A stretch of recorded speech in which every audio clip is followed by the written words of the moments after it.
புனர்வாழ்வு அளிக்கப்பட்டு விடுவிக்கப்பட்டுள்ள பல முன்னாள் போராளிகளின் வாழ்வாதாரம் இன்று கேள்விக்குறியாகியுள்ளது. அவ்வாறு பிரச்சினை எதிர்நோக்கியுள்ள கோபாலசிங்கம் புருஷோத்தமன் தொடர்பாக நியூஸ் ஃபர்ஸ்ட் என்று ஆராய்கிறது.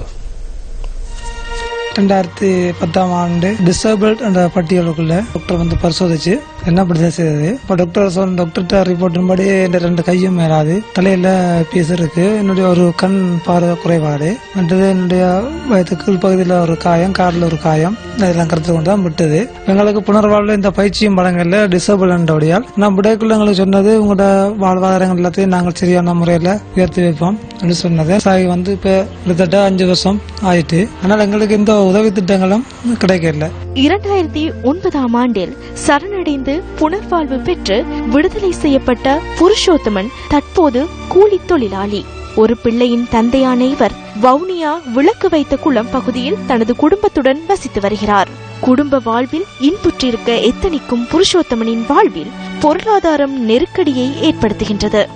நாங்கள் சரியான முறையில் கஷ்டப்பட்டு கொண்டிருக்கிறோம். 2 கையுமே இயலாது.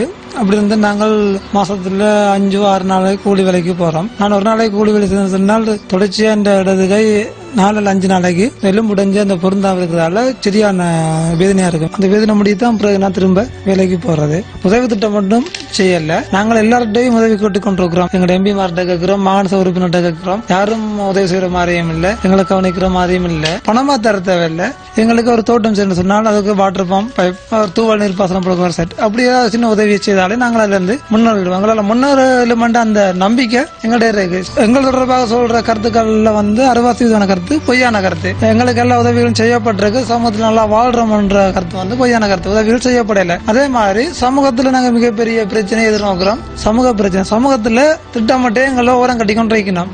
நல்ல விஷயங்களுக்கு எங்களை கூப்பிடுறதுல வந்து புறக்கணிக்கணும். நிறைய சம்பவம் நடந்துட்டு இதெல்லாம் ஒரு மனவருத்தமான விஷயம். புனர்வாழ்வு காலப்பகுதியில் தொழில் பயிற்சிகளேனும் வழங்கப்பட்டிருப்பின் அதன் மூலம் தொழில் வாண்மை மிக்கவர்களாக முன்னாள் போராளிகள் மாற்றம் பெற்றிருப்பர்.